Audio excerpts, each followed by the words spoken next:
আগামীর বাংলাদেশে রাষ্ট্রনেতা বা প্রধানমন্ত্রী হিসেবে দুইটা নাম ঘুরে ফিরে আসতেছে, আমরা সবাই জানি। তারেক রহমান আর ডাক্তার শফিকুর রহমান। এই আলোচনা আমরা ইচ্ছাকৃতভাবে দল, জোট, স্লোগান সব বাদ দিচ্ছি। আমরা একটা সোজা প্রশ্ন করব, রাষ্ট্র চালানোর জন্য কে বেশি যোগ্য?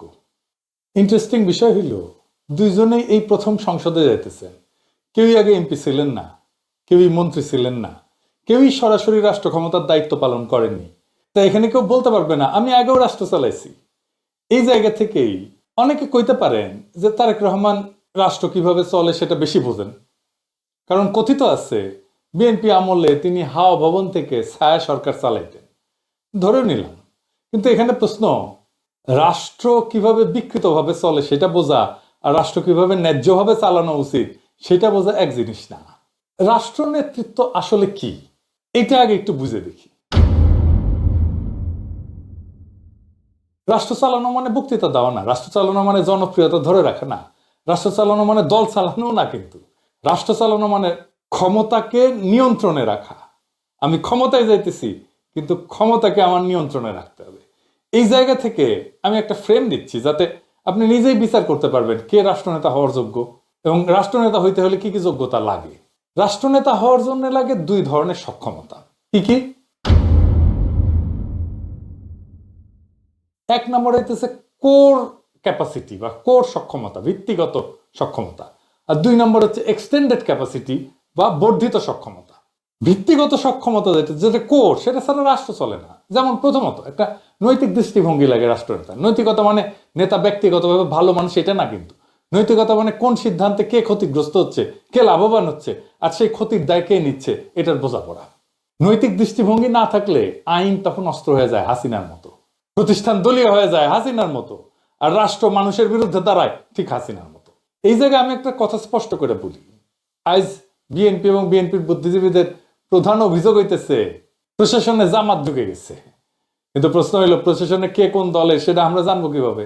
আমি তো যেদিকে তাকাই সেদিকে দেখি খালি বিএনপি আর বিএনপি আর BNP, judiciary BNP, attorney general BNP, উপদেষ্টাদের বেশিরভাগ বিএনপির সুপারিশে, আমাদের স্বরাষ্ট্র উপদেষ্টা বিএনপির সুপারিশে, আমাদের অর্থ উপদেষ্টা বিএনপির সুপারিশে, আসিফ নজরুল বিএনপি মনা, নির্বাচন কমিশন বিএনপি যা বলে তাই শোনে, তাও শান্তি নাই।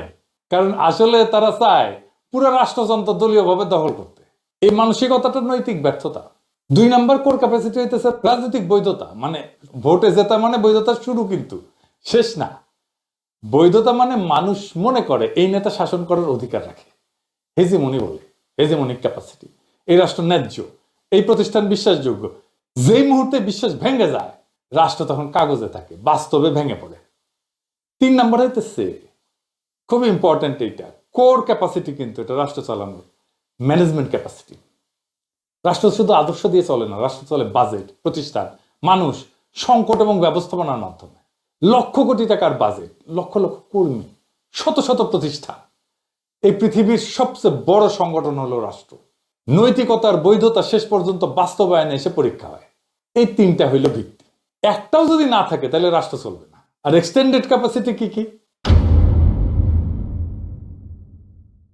আধুনিক রাষ্ট্র এক্সটেন্ডেড ক্যাপাসিটি ছাড়া অকেজ। এইখানে এক নম্বর হইতেছে প্রতিষ্ঠান গঠনের ক্ষমতা। নৈতিক নেতা থাকলেই হবে না, প্রতিষ্ঠান না থাকলে নৈতিকতা ব্যক্তির সাথে মরে যায়। শক্ত রাষ্ট্র মানে ব্যক্তি নির্ভর না, নিয়ম নির্ভর রাষ্ট্র, প্রতিষ্ঠান নির্ভর রাষ্ট্র। যদি নেতা বদলায়, দেশ সব বদলায়, তাহলে রাষ্ট্র দুর্বল। দুই নাম্বার হইতেছে দীর্ঘমেয়াদী দৃষ্টিভঙ্গি। রাজনীতি সাধারণত স্বল্প মেয়াদী, কিন্তু রাষ্ট্র চালানো দীর্ঘমেয়াদী। এখন অজনপ্রিয় হইলেও ভবিষ্যতে জরুরি এই সিদ্ধান্ত নেওয়ার ক্ষমতা থাকতে হয় রাষ্ট্রনেতাদের।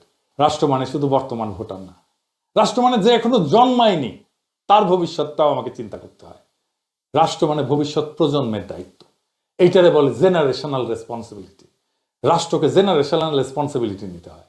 যে প্রজন্ম এখনো জন্মায়নি, আমাদের সন্তানদের সন্তানদের কথা আমাদেরকে চিন্তা করতে হয়। তিন নম্বর সংকট সহনশীলতা এবং সিদ্ধান্ত নেওয়ার ক্ষমতা। সব রাষ্ট্র, সব মানুষ, সব প্রতিষ্ঠান সবসময় সংকটে পড়ে। অর্থনৈতিক, রাজনৈতিক, নিরাপত্তা, অনেক ধরনের সংকট। এই সংকটে আমি কিভাবে এটাকে সামলাবো, এইটা রাষ্ট্রনেতার একটা গুরুত্বপূর্ণ দায়িত্ব। চার নাম্বার সামাজিক সংবেদনশীলতা এবং ভাষাবোধ। রাষ্ট্র শুধু তো নীতি দিয়ে চলে না, রাষ্ট্র চলে ন্যারেটিভ দিয়ে, গল্প দিয়ে। কোন ভাষায় কথা বললে মানুষ অপমানিত হয়, কোন ভাষায় মর্যাদা পায়, এই বোধ না থাকলে নৈতিক সিদ্ধান্ত মানুষের বিরুদ্ধে যায়। 5 নাম্বার, গ্লোবাল যে জিও পলিটিক্স, এটার বোঝাপড়া, বৈশ্বিক ব্যবস্থার বোঝাপড়া। আজ কোনো রাষ্ট্র একা না, আন্তর্জাতিক অর্থনীতি, ভূ রাজনীতি, নির্ভরতা, এগুলো না বুঝলে রাষ্ট্র প্রতিক্রিয়াশীল হয়ে পড়ে। 6 নাম্বার, আত্মসংযম এবং ক্ষমতা ছাড়ার সক্ষমতা। এইটা সবচেয়ে বিরল গুণ। নেতাকে জানতে হবে কখন থামতে হয়, কখন ক্ষমতা ছাড়তে হয়, কখন নিজের ক্ষমতাকে সীমাবদ্ধ করে ফেলতে হয়। এই গুণ না থাকলে সবশেষে স্বৈরতন্ত্র আসে। এইখানেই মুজিব এবং হাসিনা ফেল করে। এখন তুলনায় আসি তারেক রহমান প্রসঙ্গে। তারেক রহমান সেই রাষ্ট্রকে ভালো বোঝেন যেই রাষ্ট্র হাসিনার ছিল, সেই একই দুর্নীতিগ্রস্ত পুরনো বন্দোবস্তের রাষ্ট্র। সেই জন্যই সে সংস্কার চায় না, সেই জন্য বিএনপি আলারা বিপ্লব শুনলে চমকায় ওঠে, সেই জন্য সে পুরনো কাঠামো অক্ষুণ্ণ রাখতে চায়। ওনার ম্যানেজমেন্ট স্কিল কেমন? উনি তো ম্যানেজমেন্ট পড়েন নাই। এখন কইতে পারেন ডাক্তার শফিকও তো ম্যানেজমেন্ট পড়েন নাই, আমি এই প্রসঙ্গে আসবো পরে। তারেক রহমান ম্যানেজমেন্ট পড়েন নাই, প্র্যাকটিসও করেন নাই, করার সুযোগ পান নাই, কোথাও কোথাও চাকরি করেন নাই, চাকরি বাকরি করেন নাই। উনি বিশাল রাষ্ট্র নামে সংগঠন চালাইবেন কেমনে?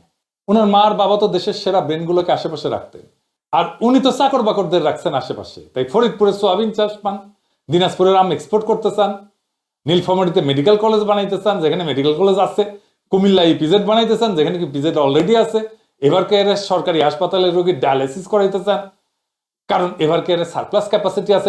উনি জীবনেও কোনোদিন খুঁজে দেখেন নাই বা জানেন না কেমনি খুঁজতে হবে সারপ্লাস ক্যাপাসিটি আদৌ আছে কিনা। আর 12,000 কোটি টাকার বাজেটে সারা দেশের মানুষকে ফ্যামিলি কার্ড দিতে চান, সাব্বাস। আর কার্ডের পরে কার্ড, তাও নাকি সব বেস্ট ব্রেন নিয়ে এইসব বানাইছে। শুনেন কি বলে ববি নিচ্ছে হাজ্জাজ, কি বলে শুনেন। বেশ অনেক মাস ধরে গুরুত্বপূর্ণ সব আপনার বিষয়গুলোতে জনাব তারেক রহমান বড় বড় আপনার টাস্ক ফোর্স টিম তৈরি করেছেন। হেলথ সেক্টর বলেন, এডুকেশন সেক্টর বলেন, এডুকেশনটার সাথে আমি নিজেই অতপ্রতভাবে জড়িত ছিলাম। আরো অনেকগুলো সেক্টরে গুরুত্বপূর্ণ টিমস তৈরি করেছেন পুরো ওয়ার্ল্ড, বাংলাদেশের যারা বেস্ট বিশেষজ্ঞ আছেন তাদেরকে নিয়ে। এই সেক্টরগুলোতে আমরা কিভাবে উন্নয়ন আনতে পারি এবং বিশ্বমাপে কম্পিটিটিভ আমরা হতে পারি, তো সেই জায়গা থেকে উনার বৃহত্তর প্ল্যান আছে। এটা আমি আপনাদেরকে পরিষ্কার জানিয়ে দিচ্ছি, উনার বৃহত্তর প্ল্যান আছে। শুনি স্যার, টাস্ক ফোর্স বানাইছে, বানাইছে তারেক রহমান। আপনার এই প্ল্যান কোন মাঝারি সাইজের একটা আন্তর্জাতিক কর্পোরেটের ইন্টার্নকে দিয়ে করে দিতে পারত, একজন, বেশি লোক লাগতো না, এর চাইতে ভালোভাবে করে দিতে পারত।